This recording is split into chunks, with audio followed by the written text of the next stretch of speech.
Today is the 23rd of September, and this day in Baptist history, our reading is, "To his own master he standeth or falleth." Our passage of Scripture is 2 Thessalonians chapter 2 and verse 15. "Therefore, brethren, stand fast, and hold the traditions which ye have been taught, whether by word or our epistle."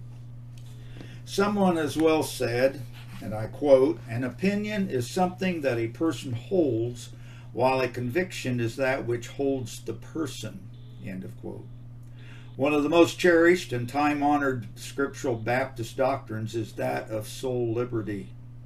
We can describe this distinctive well in the following words. Baptists, and I quote, "believe in individual responsibility to God for the performance of duty." End of quote. Furthermore, the same author illustrates the truth by saying that Baptists, and I quote, "would not for any consideration baptize unconscious infants or force their own children into their churches." End of quote. In defense of the principle of soul liberty, many Baptists have fought and died. Autocratic, monarchical, and hierarchical systems have tried to suppress the right of the individual to worship God and follow his will according to the dictates of one's own conscience. Persecution and repressive efforts resulted because our forebears would not, yea, could not conform to the edicts of state church officials. Willingly they suffered, and ultimately, largely due to the efforts of our Baptist forebears, total soul liberty and freedom of conscience were gained for every citizen of our land.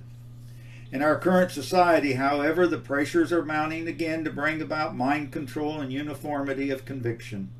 This can be expected to proliferate and to be exasperated with the growth of an ecumenical religious organization. To be sure, at this point in time, the pressure is not brought about by the threat of physical violence, but peer pressure continues to climb. Again, Baptists must dare to stand on the principles of conviction. On September 23, 1961, I was pastoring in an industrial suburb of Detroit, Michigan. I was approached by the city officials and asked if I would be willing to represent our community in a government-supervised training school geared to train religious leaders in preparation for a possible nuclear attack by the Soviet Union. The civil defense organizations were at their zenith of activity at that period of time, and the training was being provided by the Office of Civil and Defense Mobilization.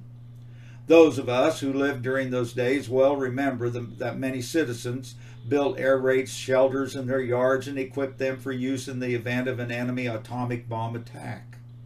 The media warned the populace concerning the dangers of fallout from such an attack, and the entire country was preparing for such an appalling possibility.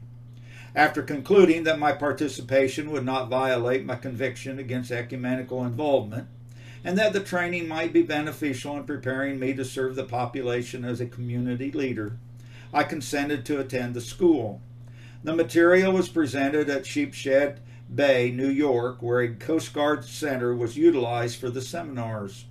I lived in one of the barracks for the week and attended the daily classes. The group to which I was assigned was composed of about 40 clergymen. The lectures were very informative, and the films depicting atomic destruction were very graphic. On one occasion, the speaker posed a scenario that portrayed a terrible enemy attack.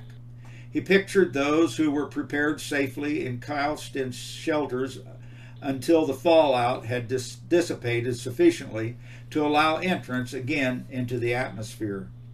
He asked each of us to envision ourselves as having survived the bomb and then being able to leave the shelter.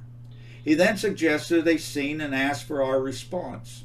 He spoke of our being confronted by a young mother who was holding a dying infant in her arms.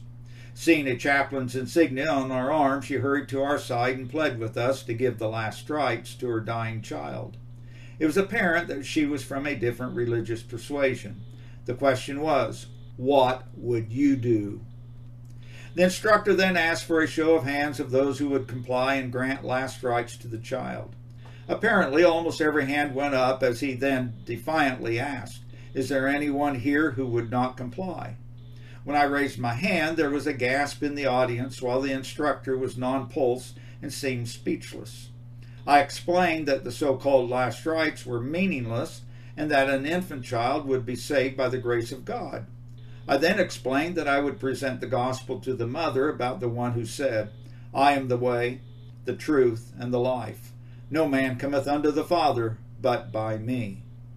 I would surely seek to comfort her with eternal spiritual truth.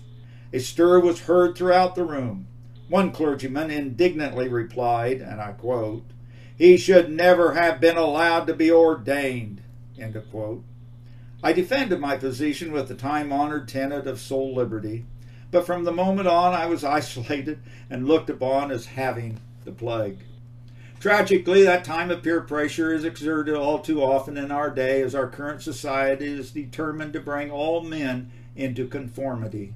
We do well to memorize and practice the truth of Paul's instructions to the believers at Rome when he wrote, "I beseech you therefore, brethren, by the mercies of God, that ye present your bodies a living sacrifice, holy, acceptable unto God, which is your reasonable service. And be not conformed to this world, but be ye transformed by the renewing of your mind, that ye may prove what is that good and acceptable and perfect will of God. To God be the glory."